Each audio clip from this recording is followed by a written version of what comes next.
Ce programme vous est présenté en partenariat avec Storia Voce, la première web radio dédiée à l'histoire.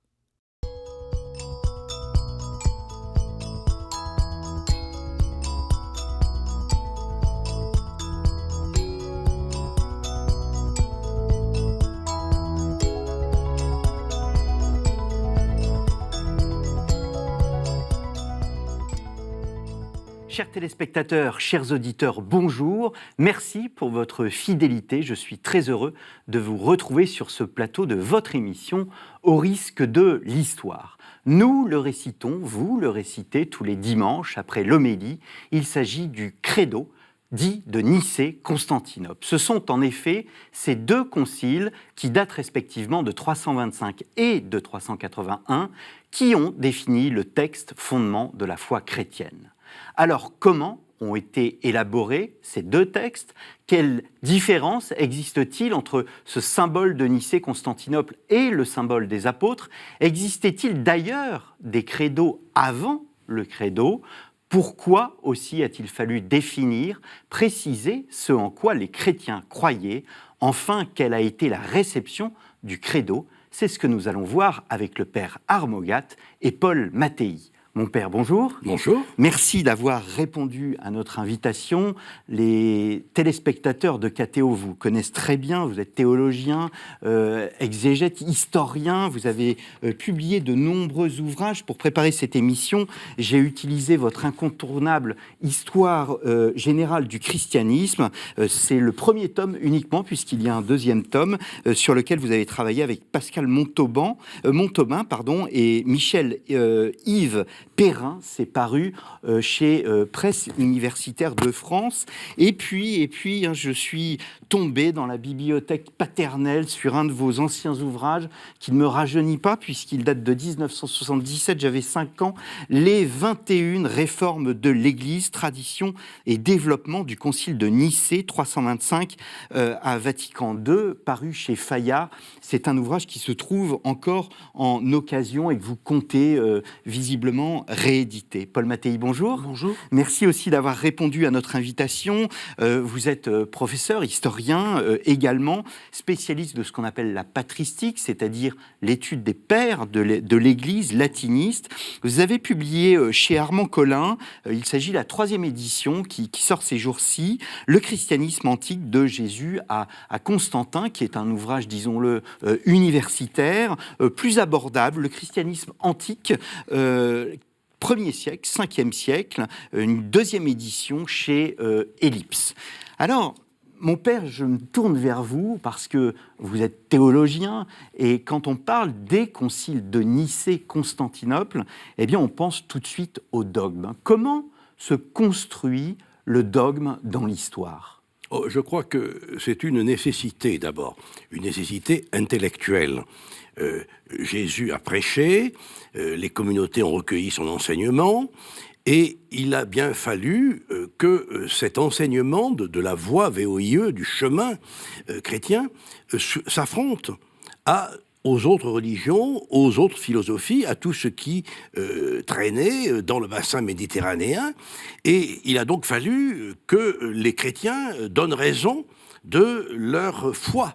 Ce n'était pas seulement le fait de dire « c'est un type formidable, il est mort, il est ressuscité », mais il fallait expliquer « il est fils de Dieu ». Ça veut dire quoi, fils de Dieu? Est-ce que s'il est fils, c'est qu'il y a un père?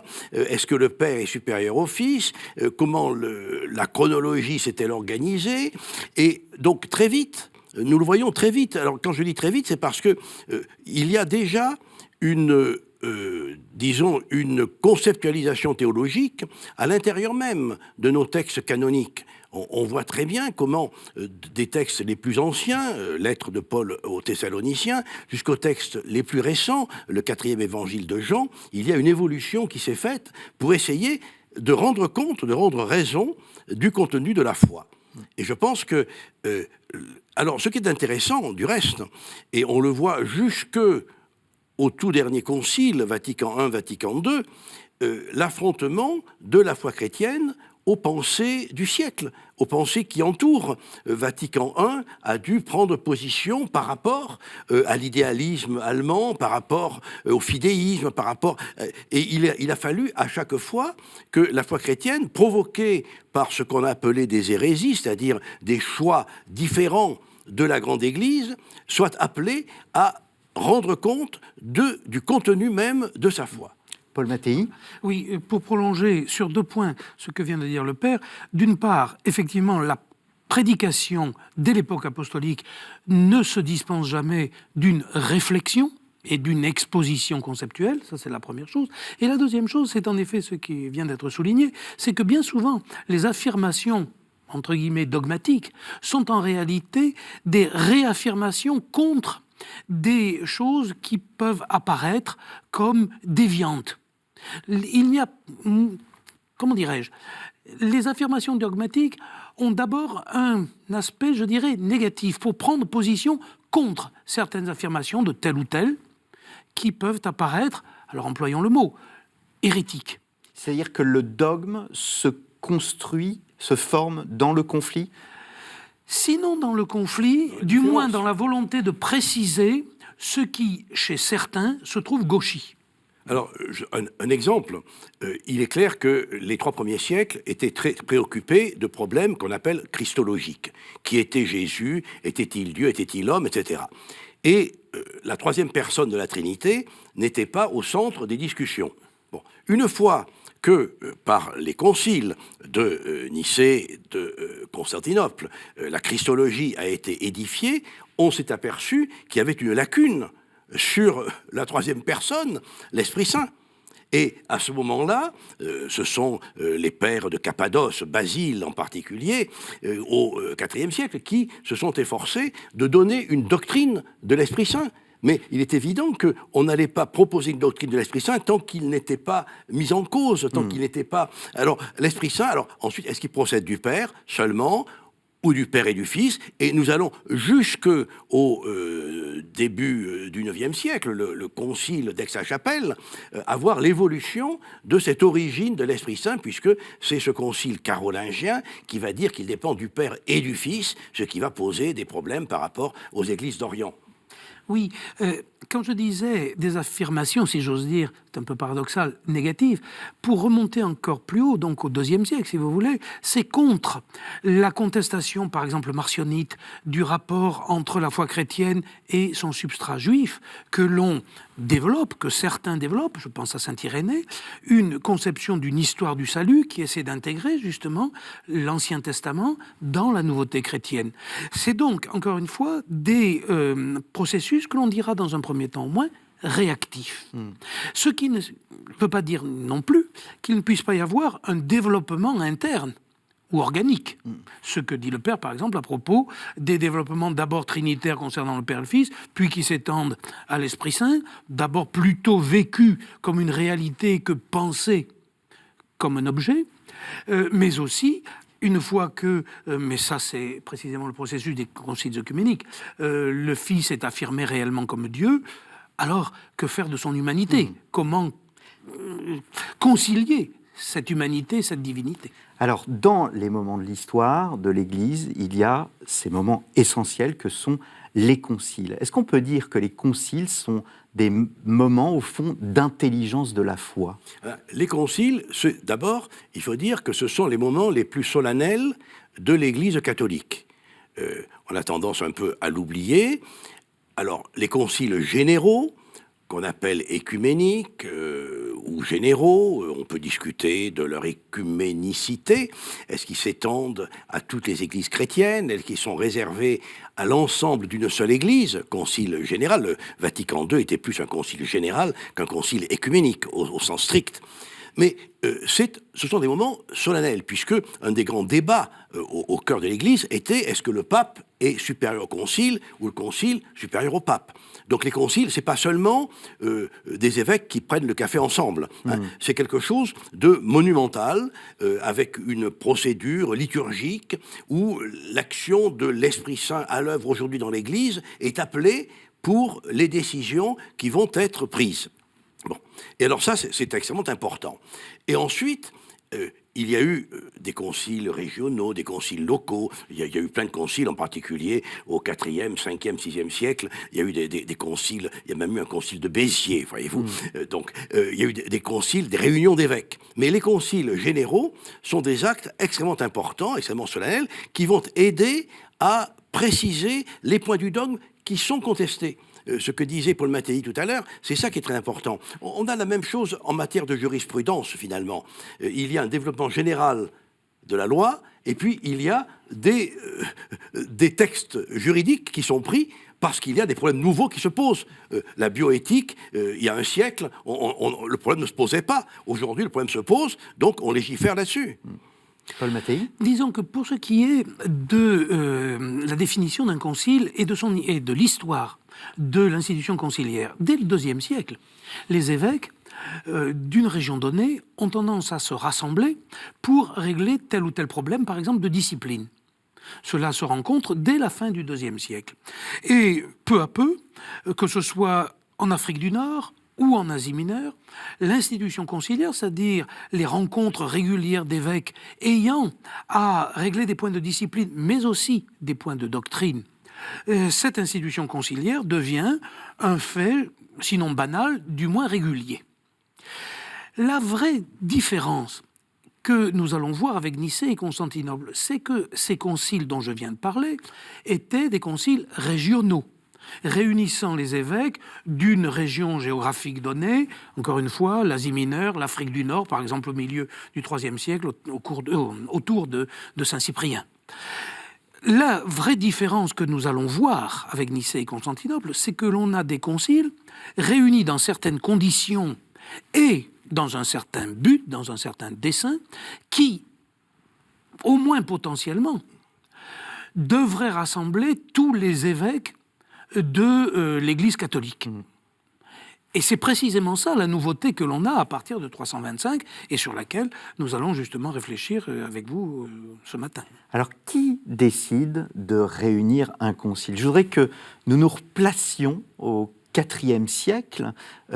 Constantin vient de se convertir. C'est un pouvoir politique, et le pouvoir politique a son importance, j'allais dire, dans l'univers chrétien. Oui, je pense qu'il faut se situer dans ce que signifiait la politique, ce que signifiait l'Empire à cette époque. On sortait d'une période de persécution où le pouvoir politique refusait le christianisme, le persécutait par des vagues diverses, multiples, et voilà que le christianisme ne devient pas religion d'État tout de suite, il faut le rappeler, mais devient une religion tolérée, admise, qui est la religion de l'empereur et de ses proches. Bon. Alors, il est assez normal que, et c'est pour ça que Nicée est convoqué, lorsqu'il y a des troubles civils, parce qu'il faut rappeler que la situation à Alexandrie, où se déroulent les premiers conflits autour de la divinité de Jésus, le rapport de Jésus comme fils à son père, etc. Alexandrie, qui est une très grande ville, une métropole la plus importante peut-être de la Méditerranée de l'époque, avec Antioche. Et Alexandrie, il y a des bagarres, des guerres civiles, à la fois autour de ce problème doctrinal et du problème de la date de la Pâque. Et il appartient au pouvoir civil, à ce moment-là, d'intervenir. L'empereur va intervenir en disant « on va réunir ». Mais quoi, les évêques, essentiellement les évêques de l'Orient, d'ailleurs, quelques rares occidentaux, et puis l'empereur leur dit décidez de ce qui doit être appliqué et imposé dans tout l'Empire. C'est-à-dire que les questions doctrinales sont des affaires d'État ? Alors, c'est la nouveauté justement de Nicée. Jusqu'alors, les conciles régionaux dont nous avons parlé tout à l'heure étaient réunis autour de l'évêque le plus important de la région. Encore une fois, j'ai cité Saint-Cyprien pour l'Afrique du milieu du IIIe siècle. La nouveauté avec Nicée, c'est que c'est l'empereur Constantin qui prend l'initiative. Nous nous trouvons en effet, avec les contestations élevées par Arius, devant une question grave et qui divise l'épiscopat au moins de la partie grecque et orientale de l'Empire. Et donc, pour faire la paix, car c'est bien cela le problème, l'empereur ne trouve, si j'ose dire, rien de mieux que de demander aux évêques encore, réunis dans un seul lieu, de décider sur cette question difficile qui était celle justement de la divinité, de la pleine divinité ou de la divinité relative du Fils. Mais c'est une grande nouveauté. Jusqu'alors, et parce que nous ne nous trouvions pas dans l'Empire chrétien, jusqu'alors l'empereur n'intervenait pas dans ce genre de choses. Il est vrai que Constantin, si j'ose dire, s'était déjà fait la main quelques années auparavant. Parce que en Afrique du Nord, après la persécution, la grande persécution du début du IVe siècle, la persécution dite de Dioclétien, était né un schisme, le schisme donatiste. Et cela troublait beaucoup la paix civile dans l'Afrique. Et donc, pour essayer de résoudre ce conflit, Constantin s'était d'abord adressé à Rome. L'évêque de Rome avait échoué dans sa mission de conciliation. Puis il avait demandé à des évêques occidentaux, latins, réunis à Arles, c'est le premier concile d'Arles, d'essayer de s'emparer de la question pour la résoudre. Donc, d'une certaine façon, l'idée avait fait son chemin depuis que l'empereur s'était plus ou moins rallié dans des conditions un peu complexes au christianisme. L'idée faisait son chemin que l'empereur puisse demander à des évêques, je ne dirais pas convoquer, mais demander à des évêques de s'assembler pour régler des questions de discipline et aussi de doctrine qui divisaient les chrétientés, qui divisaient les églises. Si je peux donner un exemple contemporain de ce que vient de dire Paul Mattei, pensons à la création en France d'un comité national d'éthique. C'est quand même très étrange qu'un État laïque convoque un comité d'éthique. Pourquoi ? Parce qu'il y a un problème sociétal, des problèmes sociétaux sur lesquels les gens sont divisés, les citoyens sont divisés, et donc on va créer un comité d'éthique. Alors ce ne sont pas des évêques qu'on convoque, mais on convoque des représentants des différentes tendances spirituelles, intellectuelles du pays, et on demande à ces dames et à ces messieurs de proposer à l'État des solutions aux problèmes sociétaux qui se posent en éthique. Pour Constantin, c'est un peu la même chose, si j'ose dire. Il y a un problème qui se pose, qui divise la société, et il demande aux évêques de résoudre, et c'est leur affaire, écoutez, c'est une affaire de sacristie, débrouillez-vous pour la résoudre. Alors, justement, cette affaire, elle est causée par un certain Arius. Qui était Arius, Paul Mattei ? Alors, Arius était un prêtre d'Alexandrie, en charge de ce que l'on pourrait appeler une paroisse, car déjà les prêtres étaient, si j'ose dire, dispatchés, répartis, du moins dans les grandes métropoles, dans plusieurs lieux de culte.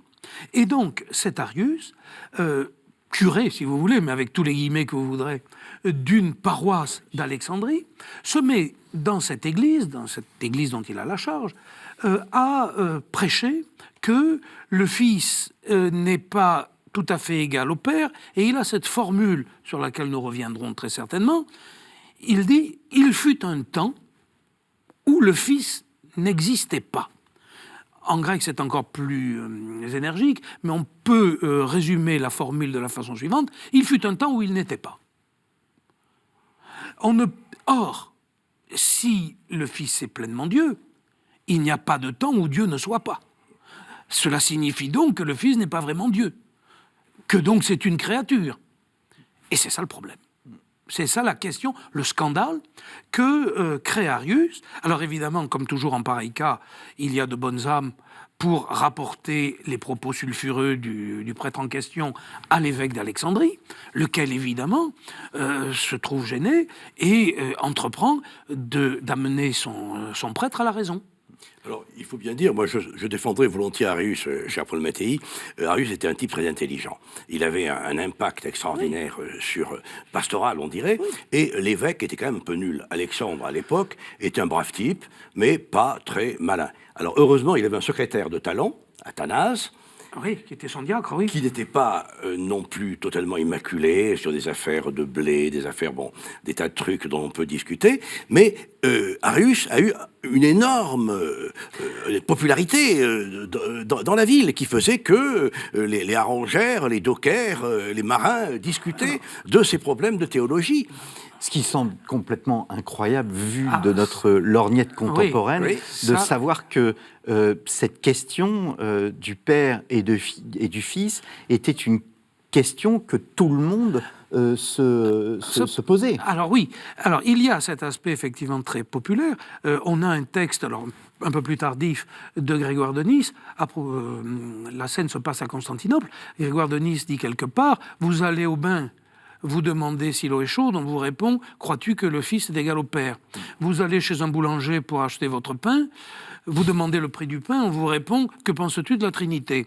Donc, effectivement, ça passionnait les foules. Ça passionnait les foules, ça passionnait les dirigeants, parce que dans cette mentalité-là, il importe de bien croire pour que la bénédiction divine, les bénédictions divines, la faveur divine puisse se répandre sur l'Empire et ses populations. Si Constantin s'intéresse à cette question dogmatique un peu abstruse, disons, c'est parce que précisément, bien croire est important pour la paix civile elle-même, et pas simplement parce qu'il ne faut pas qu'il y ait de bagarre, mais parce qu'il faut que le Tout-Puissant jette sur l'Empire un regard favorable. Alors justement, que croyait-on? C'est-à-dire, est-ce qu'il existait des credos avant le credo de Nicée-Constantinople? On parle du symbole des apôtres aussi, on récite aussi le symbole des apôtres.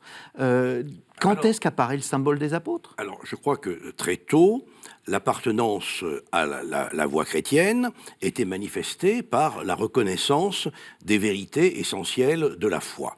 Et il me semble qu'aujourd'hui, on est à peu près d'accord pour dire que le noyau fondamental, c'était Iesos Kurios, Jésus est Seigneur. Voilà.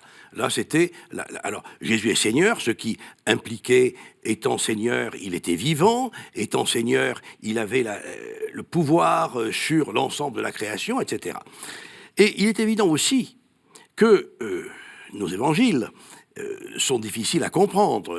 Il est question du Père, du Fils, et éventuellement de l'Esprit, et il a fallu du temps, on le voit d'ailleurs dans la rédaction même des évangiles, pour que les gens qui écoutaient ce que Jésus disait comprennent ce qu'il voulait dire. Bon. Et lorsque, dans ces credos antérieurs à notre credo de Nicée, il était question de la Trinité, les choses n'allaient pas de soi. Un credo qui a servi un peu de modèle à celui de Nicée, qui est celui de Césarée, une très grande ville dont l'évêque Eusèbe était un homme important. Dans le credo de Césarée, on lit que le Fils est le premier-né de toute créature.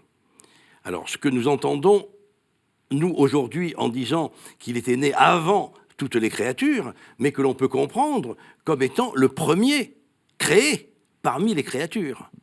Alors, par exemple, ce bout de phrase a été omis dans le credo de Nicée. Mais quand on prend le credo de Césarée, on se rend compte de l'ambiguïté qu'il pouvait y avoir. Lorsqu'on parlait aux gens d'un fils, eh bien, en gros, le fils, il est postérieur au père. Hein. C'est évident. Pour ce qui est de l'origine des credos, quand on regarde les credos qui sont actuellement utilisés dans la liturgie, que ce soit le symbole des apôtres ou justement le credo de Nicée-Constantinople. Le symbole des apôtres est antérieur. Alors, est antérieur. Mais vous vous apercevez que ce sont des credos construits selon un rythme trinitaire. Je crois au Père, je crois au Fils, je crois au Saint-Esprit. Cette rédaction de type trinitaire, qui insiste sur le Père et le Fils et moins sur l'Esprit d'ailleurs, comme le disait le Père Armogat, on a des traces de cela dès au moins la fin du IIe siècle.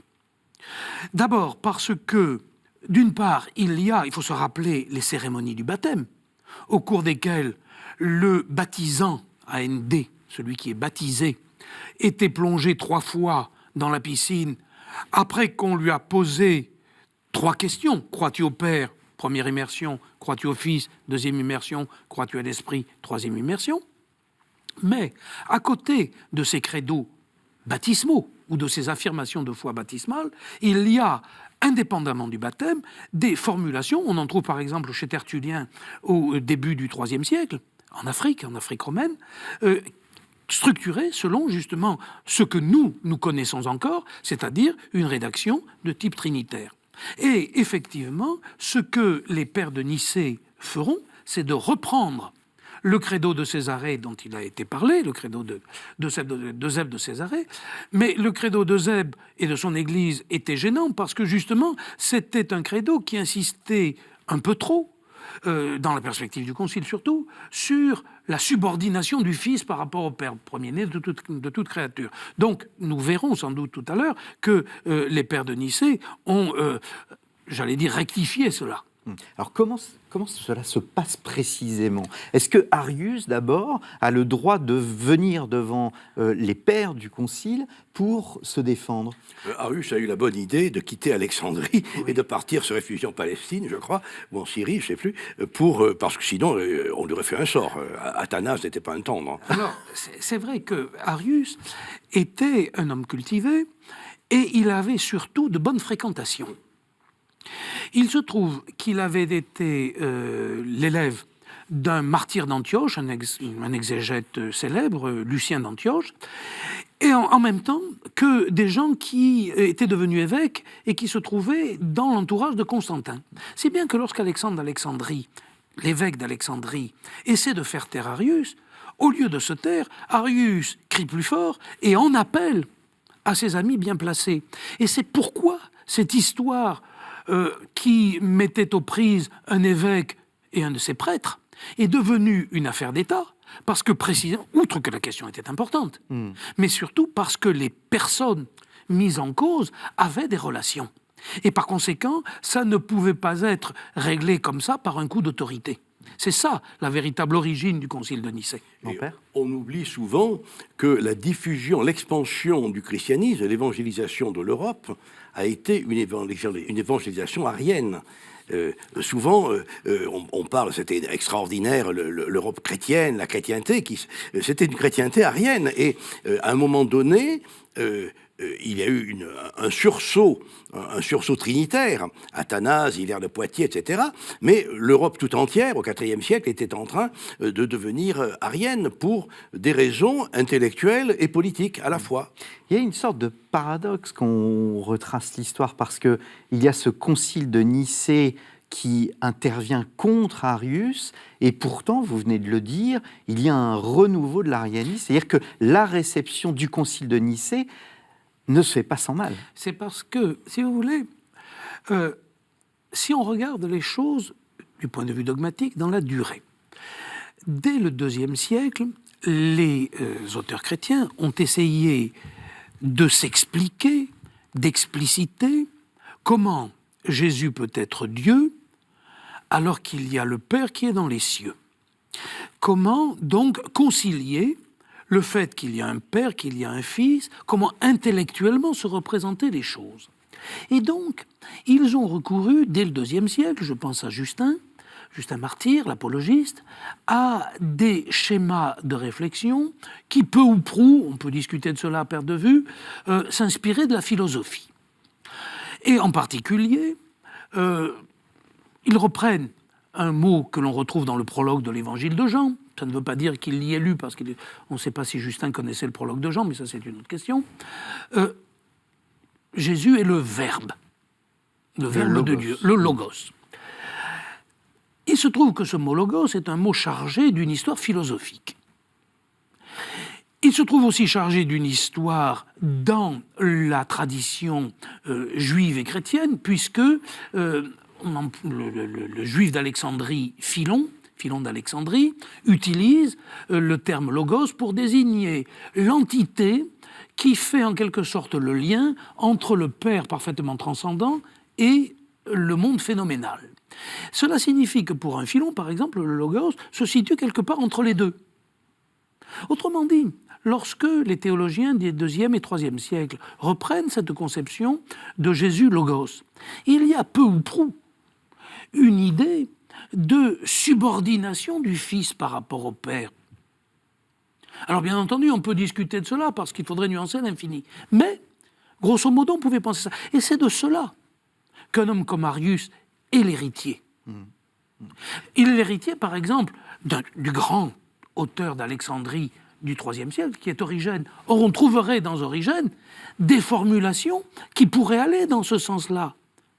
Si bien que, et c'est là le paradoxe du Concile de Nicée, lorsque les évêques affirment que le Fils est consubstantiel au Père, c'est-à-dire parfaitement égal à lui, d'une certaine façon, je ne dirais pas qu'ils prennent le contre-pied, mais ils reprennent à la base un certain nombre d'affirmations qui, chez les théologiens chrétiens depuis le IIe siècle, étaient plus ou moins traditionnelles. Il ne faut pas oublier que ce concile de Nicée a un côté, et c'est ce qui explique les difficultés qui ont suivi, un petit côté, je dirais, révolutionnaire. En particulier avec l'emploi du gimmick de Nicée, du slogan de Nicée, consubstantiel.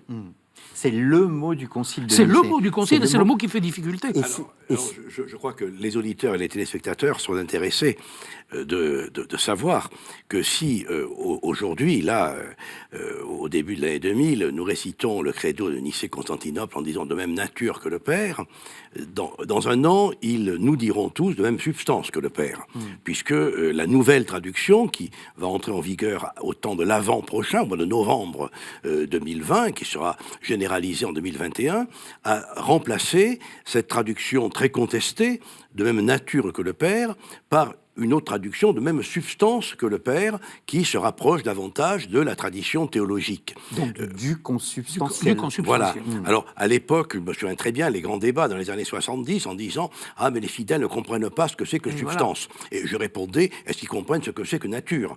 Donc, c'était quand même tout aussi... Disons que le mot nature fait partie du vocabulaire courant. Voilà. Mais... Alors, quel est le rôle, justement, que joue le concile de Constantinople? Il complète Nicée? Alors, comme nous disions, le concile de Nicée, au fond, ne résout rien. Et d'une certaine façon même... Enfin, il a avancé les choses. Oui, mais il aggrave le mal parce qu'en employant ce mot de même nature, de même substance ou consubstantiel, il crée un malaise. En grec. Oui, alors le mot est en grec, bien sûr, puisque le credo en question, le symbole en question est en grec. Il crée un malaise parce que ce mot consubstantiel a une histoire dans la langue grecque, il a une histoire dans la théologie chrétienne du IIIe siècle, et cette histoire n'est pas précisément très orthodoxe. Je ne sais pas si on pourra entrer dans le détail, mais en tout cas, c'est un mot qui pose problème. Et c'est Constantin qui, d'une certaine façon, a dit maintenant, il faut une formule qui résolve les problèmes, et donc on a trouvé ça. Mais l'épiscopat grec, l'épiscopat oriental, les latins étaient beaucoup plus tranquilles.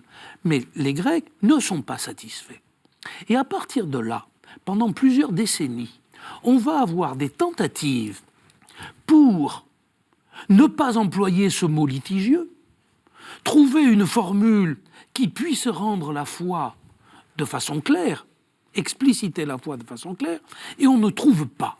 Et donc, à partir de 325 et pour une soixantaine d'années, on a, en Orient surtout, mais cela déborde sur l'Occident latin, en Orient surtout, on a des luttes politico-théologiques, politico-religieuses incessantes pour essayer de trouver une formulation qui supplante Nicée, et on n'y parvient pas. Parce que la brutalité de consubstantiel est certaine, mais au moins le mot mettait les choses au clair. Est-ce qu'on peut... Oui, un des grands débats était de savoir si de même nature veut dire d'une nature exactement identique ou d'une nature similaire. Donc tout ça va se jouer à une lettre près en grec, une petite lettre, un iota, une petite lettre. Est-ce que le Père et le Fils sont d'une nature exactement semblable ou d'une nature similaire ? En français même, semblable et similaire n'ont pas le même sens. Il est évident que deux sacs V, je ne dirais pas de publicité, s'ils sont authentiques, sont de la même nature, mais si l'un des deux est faux, il est similaire à l'autre. Vous voyez ce que je veux dire?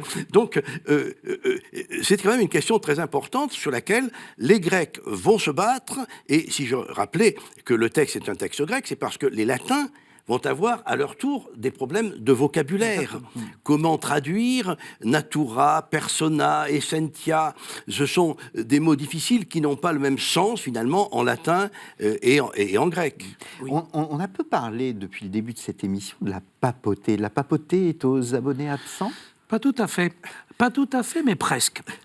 Lorsque Constantin, pour faire simple, disons, convoque le concile de Nicée, bien entendu, il invite tous les évêques de l'Empire, mais il se trouve que c'est un concile qui se situe en Orient. Nicée est une ville près des détroits face à Constantinople, qui du reste n'est pas achevée à ce moment-là et qui est en pleine construction. Et donc, ça a été dit tout à l'heure, il y a surtout des Grecs, il y a très très peu de latins. Mais parmi ces latins, celui qui vient, ou plutôt celui qui se fait représenter, c'est l'évêque de Rome. C'est une chose extrêmement importante. Il ne vient pas en personne. Il envoie des légats. Et dans tous les conciles œcuméniques de l'Antiquité qui suivront, jamais, Chalcédoine, par exemple. Chalcédoine, mais les autres après encore, jusqu'au 7e siècle, jamais l'évêque de Rome ne viendra en personne. Toujours, il sera représenté par des légats, c'est-à-dire soit des évêques italiens, soit des membres de son clergé, prêtres ou diacres. Qu'est-ce que cela signifie ? Cela signifie qu'il laisse en quelque sorte le débat se faire ? Alors, non, il ne laisse pas le débat puisqu'il est présent par ses légats et que les légats sont honorés à proportion de celui qu'ils représentent. Pour autant, les légats n'ont pas la présidence du concile. Au concile de Nicée, celui qui préside, c'est l'évêque de Cordoue, Ossius, qui était conseiller théologique de Constantin. Mais les légats, tout en ayant une place d'honneur, puisqu'ils représentent Rome, ne président pas. Mais il y a effectivement, dès le début, une espèce d'extériorité, on dira, de celui que l'on n'appellera pas encore de façon absolue le pape, disons l'évêque de Rome, par rapport à ces conciles. Ça ne veut pas dire qu'il n'y ait pas communion entre eux, bien entendu. Mais en tout cas, on constate que ces conciles œcuméniques, ils sont convoqués par l'empereur, c'est lui qui en provoque le rassemblement, c'est lui qui, par ses fonctionnaires, en assure la police, car inutile de dire que les évêques, en général, ne sont pas très pacifiques dans ces réunions, ils ont tendance à se disputer. Donc, il faut bien qu'il y ait des fonctionnaires qui essaient de calmer un peu le jeu. Et, oui, il y a des aspects, peut-être pas tant en Nicée que plus tard. Et troisièmement, l'évêque de Rome, tout en étant en pleine communion avec ses conciles, n'est pas physiquement présent, il l'est par ses légats. Ce sont des traits qui sont ceux de tous les conciles œcuméniques de l'Antiquité, les conciles que nous avons en commun, je dis nous, c'est-à-dire les catholiques romains, que l'on a en commun avec les orthodoxes grecs et russes. Dire que l'Occident était nicéen et l'Orient était plutôt arien, c'est juste ? C'est pas tout à fait exact. Disons que, en latin, ou chez les latins, il y a, à Rome en particulier, une tradition qui insiste sur l'égalité du Père et du Fils. Il est vrai aussi qu'au début du IIIe siècle, il y a ce grand théologien dont nous avons déjà parlé de l'Afrique romaine, de Carthage, Tertullien, qui utilise, alors c'est à se demander s'il mettait déjà le même sens sous les mots, mais qui en tout cas utilise la formule « le Père et le Fils sont d'une seule substance ». Si vous voulez qu'on parle latin, « unius substantiae ». Voilà. Donc il y avait dans la théologie latine et dans les formulations latines de quoi alimenter l'idée d'une égalité parfaite. Les Grecs, héritiers de cette théologie du logos, que Tertullien utilise aussi, les Grecs, héritiers de cette théologie du logos dont nous parlions tout à l'heure, peut-être insistaient davantage, c'est le cas d'Origène, sur la distinction des personnes, le fait que le Père est Dieu par excellence et que le Fils est Dieu, disons, par participation. Même s'il ne faut pas trop minimiser le sens de ce mot participation. Donc, sans dire que l'épiscopat oriental grec était arien, ce que l'on peut dire, c'est qu'il voyait d'un mauvais œil, globalement, l'emploi du mot consubstantiel, qu'il ne s'y est résigné que parce que l'empereur le voulait, et qu'ensuite, il a passé 60 ans à essayer de trouver des formules substitutives. Alors, on s'en rend compte dans le credo que nous récitons, je crois en Dieu, le Père Tout-Puissant. Tout-Puissant, omnipotens, panto creator, disent les Grecs. Et c'est celui qui préside à l'ensemble de la création. Et bien sûr, par le Fils, tout a été fait. Mais on voit très bien les difficultés qu'il y a à se sortir d'un schéma philosophique ancien où il y a un dieu transcendant, lointain, et puis une sorte de démiurge, bricoleur, mécanicien, qui va fabriquer le monde. Vous voyez ? Et donc, je pense que c'était extrêmement... Alors, moi, ce qui me paraît assez fantastique, c'est que cette complexité extrême du dogme chrétien de la Trinité ait pu être mise en place de façon implicite très tôt, à mon sens, dans les écritures canoniques, et ait pu se développer morceau par morceau jusqu'à Chalcédoine. Chalcédoine, c'est 451. Alors ensuite, voilà, et qui, je dirais, met un terme à la christologie en précisant bien comment les deux natures n'ont ni fusion ni séparation. Bon. Et moi, je crois que c'était assez formidable parce qu'on pourrait dire, finalement, c'était beaucoup plus simple de dire, voilà, il y a le Père, il est tout-puissant, et puis il a envoyé son Fils qui est le mécanicien, et puis le Fils est parti, et maintenant il y a l'Esprit. Et, tout le monde aurait été d'accord, et puis on ne se serait pas battu. Or, il y a cette complexité doctrinale et théologique qui me paraît, pour moi, extrêmement intéressante, en tout cas, de voir comment ces choses compliquées ont pu être proposées aux fidèles. Donc le vrai titre de l'émission aurait dû être Nicée, Constantinople, Éphèse et Chalcédoine. Alors, pour rebondir sur ce que vous dites à l'instant, et puis je reviendrai sur ce que disait le père un peu plus haut, on ne peut pas en effet dissocier ces 4 premiers conciles, même s'il y en a d'autres après qui essaieront de préciser Chalcédoine. Mais il y a une espèce de logique interne dans le développement de ces 4 conciles. Si vous voulez, à partir du moment où il y avait contestation de l'égalité du Père et du Fils, Nicée essaie de résoudre cela. Cela lance des querelles qui mettront 60 ans à se résorber, et cela aboutira au Concile de Constantinople, qui, lui, ajoutera une pierre à l'édifice en affirmant de l'Esprit ce que l'on affirmait déjà du Fils. Mais, en même temps, ce Fils que l'on dit parfaitement Dieu, alors se pose la question de savoir, mais comment est-il homme ?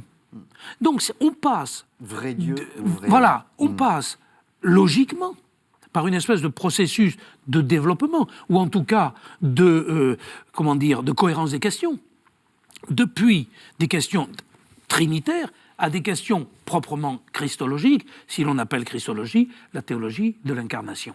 Et donc, si vous voulez, à partir du moment où l'on avait une foi claire, ou en tout cas des affirmations claires, sur la pleine divinité du Fils, la question de son humanité, ou plutôt de la conciliation de la divinité et de l'humanité en lui, se posait, et ça s'est posé à Éphèse. D'ailleurs, ça commençait déjà à se poser au moment où Constantinople, le concile de Constantinople, a été réuni. Parce que déjà, ces questions, ne serait-ce que parce que Arius a une christologie, a une théologie de l'incarnation bien précise. Mais il y en a eu d'autres. Et donc, si vous voulez, ces 4 conciles dont nous parlons ont un développement que l'on peut dire cohérent et logique. Et là, pour le coup, à Chalcédoine, en 451, la papauté joue un rôle, c'est le rôle de Léon le Grand. Alors, oui, parce qu'il se trouve qu'auparavant, Léon le Grand était beaucoup intervenu dans ces controverses, justement, sur la pleine humanité, la pleine divinité et la conciliation des deux dans l'unique, je n'ose pas dire personne, mais disons personnage, l'unique figure de Jésus-Christ. Il était beaucoup intervenu, il avait écrit une lettre extrêmement importante sur ce sujet, et grosso modo, les pères de Chalcédoine, qui sont essentiellement des Grecs, mais les légats de Léon sont présents, les pères de Chalcédoine ont repris les formulations de Léon. Il y a, lorsqu'ils ont adopté la formule de foi que l'on appelle la définition de Chalcédoine, ils se sont tous levés en criant « Pierre a parlé par la bouche de Léon ». Et donc, c'est la formule, effectivement, que rappelait le père Morgat tout à l'heure, sans division ni confusion, etc., qui se trouve, effectivement, dans une lettre très importante, très belle d'ailleurs, car je dis entre parenthèses que saint Léon le Grand est un des plus beaux auteurs latins de l'Antiquité. Le latin de saint Léon est une merveille. Mon père, vous vouliez ajouter quelque chose ? Simplement pour dire que cette question de la division dans l'unique personne, dans l'unique hypostase de Jésus, posait plein de problèmes anthropologiques, pour parler de façon moderne. Est-ce qu'il y avait deux volontés différentes? Est-ce qu'il y avait... Alors, on a essayé, les Grecs qui sont très malins, ont dit, il y a une énergie. Alors, on ne va pas parler de volonté, mais les Latins, eux, ils avaient voluntas. Alors, ils voulaient comprendre un peu ce que ça voulait dire.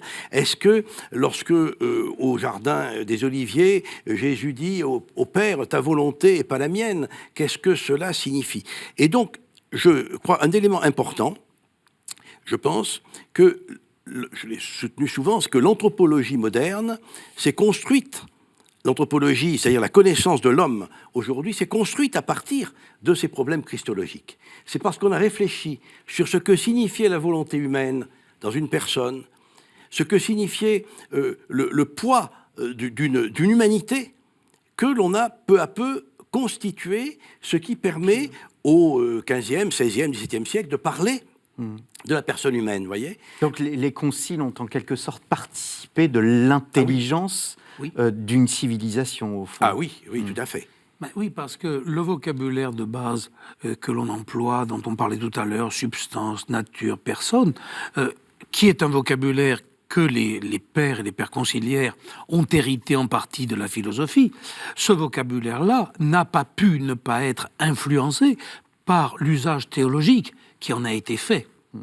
Donc, nous sommes héritiers de cela, même si, effectivement, quand on parle de personne humaine, le mot personne a un sens différent de celui que l'on emploie en métaphysique et en théologie, où il y a une définition bien précise. Et donc, effectivement, c'est ce qui permet de dire que Dieu, le Dieu chrétien, est un Dieu personnel, et pourtant que c'est un Dieu en trois personnes. Donc, c'est bien que le mot « personne » est un mot en réalité ambivalent et complexe, mais, de fait, l'usage théologique d'un certain nombre de concepts de base, tel qu'il est fait dans ces conciles de l'Antiquité, a eu une répercussion, non seulement sur l'histoire de la théologie jusqu'à aujourd'hui, mais sur le vocabulaire global de notre civilisation occidentale dans les différentes langues qui sont les siennes. Alors, lorsque vous disiez tout à l'heure que de Nicée à Chalcédoine, vous passez par-dessus Éphèse. Oui. Et je pense que le concile d'Éphèse n'est pas seulement un concile marial, comme on le dit souvent, mais c'est d'abord un concile christologique. L'affirmation que Marie a mis au monde Dieu. Marie a mis au monde Dieu. Et donc elle est Théotokos, elle est mère de Dieu. Et pas seulement Théodokos, elle ne donne pas Dieu seulement à l'humanité. Les Grecs ont des lettres qui sont importantes, mais elle donne Dieu. Alors, ce que je voulais dire aussi, c'est que l'arianisme n'est pas mort. Tout au long de l'histoire de la théologie, on le retrouve. Et on retrouve, alors on appelle les néo-arianismes, et aujourd'hui, je dirais qu'il est latent chez beaucoup d'entre nous. Je ne vais pas pointer le doigt vers des hérétiques, mais je dirais que nous, moi, prêtre catholique, je suis dans le fond un peu arien. C'est-à-dire qu'il y a des moments où j'ai du mal à comprendre que le Fils est vraiment totalement l'égal du Tout-Puissant. Car le Fils, nous sommes habitués, par nos textes de l'Évangile, par notre catéchèse, à le voir comme quelqu'un qui se promène au milieu de nous, qui nous guérit, qui nous parle, qui meurt et qui souffre et qui meurt pour nous. Et lorsque nous souffrons, notre souffrance est proche de celle du Christ. Et le Père a l'air d'être quelqu'un là-bas, relégué dans les cieux, très lointain. L'arianisme est une tendance profonde, un risque constant du christianisme. Si, parce qu'on va arriver peu à peu au terme de cette émission et on a manié des concepts, une technicité, les choses ne sont pas faciles. Si on pouvait résumer Constantinople, enfin Nicée, Constantinople, Éphèse, Chalcédoine, comment pourrait-on le faire? Moi, je dirais volontiers ceci. La nouveauté chrétienne, qu'est-ce qu'elle est depuis le Nouveau Testament, si on ose dire? C'est la conviction, qu'il importe d'ailleurs de réaffirmer dans le paysage religieux actuel, que, en Jésus-Christ, l'homme atteint véritablement Dieu et qu'il partage vraiment, qu'il est appelé à partager pleinement sa vie. Ce que l'arianisme ou les subordinationnismes, sous toutes leurs formes, déforme justement, c'est ce rapport-là. Parce qu'au fond, si le Fils n'est pas pleinement Dieu, quand nous sommes baptisés dans le Fils, au fond, nous n'atteignons pas le Père, nous ne recevons pas le Père. C'est en quoi l'arianisme était, si on peut se permettre cette expression, une impasse. Et donc, avec les moyens de leur temps, le vocabulaire de leur temps, qui n'est peut-être pas le vocabulaire le plus parfait qui puisse se trouver, les pères de Nicée ont eu le souci de préserver cette vérité fondamentale de la foi, que saint Paul exprime par ailleurs, connaître comme je suis connu. C'est-à-dire participer pleinement à la divinité, en Jésus-Christ. C'est ça que les pères de Nicée et les autres conciles, au fond, n'ont fait que, si j'ose dire, si je peux employer la formule, expliciter ce sillon, le creuser davantage. Voilà comment je pourrais répondre à votre question, personnellement. Mon père, c'est un peu ce qu'on a dit au moment du jubilé de l'an 2000. Christ Seigneur le même, hier, aujourd'hui et demain. Je crois qu'il y a là cette réalité profonde qui est affirmée, comme je le crois, dès Jésus lui-même dans sa prédication, telle que les communautés l'ont entendu. Il y a une construction théologique très importante dès la vie même de Jésus, avant Pâques.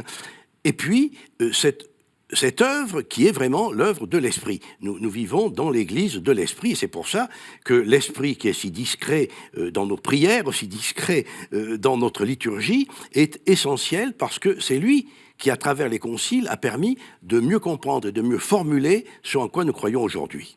qui est donc une vérité. Oui. Eh bien, merci beaucoup, mon père. Merci beaucoup, Paul Mattei.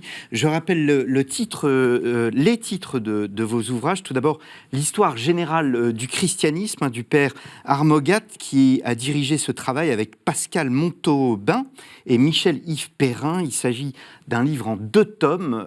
Vous voyez, c'est absolument indispensable pour tous ceux qui souhaitent se pencher sur l'histoire du christianisme. C'est paru chez PUF. Je disais tout à l'heure, Paul Mattei, que vous étiez l'auteur du Christianisme antique de Jésus à Constantin. La 3e édition est en cours de réédition. C'est paru chez Armand Collin. Vous venez de publier aussi les textes de Tertullien. Oui, dans la collection des Sources chrétiennes, oui, qui est une collection prestigieuse qui existe depuis 1943. Le numéro 601, il y a donc plus de 600 volumes dans cette collection aujourd'hui, est consacré au traité sur l'âme de Tertullien, donc du début du IIIe siècle. Alors, principalement pour des universitaires, pour ceux qui souhaiteraient aborder ces questions de façon non pas plus légère, mais plus accessible en tous les cas. Le christianisme antique, paru chez Ellipse, 1er et 5e siècle, c'est la 2e édition, donc paru chez Ellipse. Il me reste à vous remercier, chers auditeurs, chers téléspectateurs. Je vous renvoie à notre site internet, ktotv.com, et aussi au site internet storiavoce.com. N'hésitez pas à nous soutenir et je vous dis à très bientôt pour un nouveau numéro d'Au risque de l'histoire.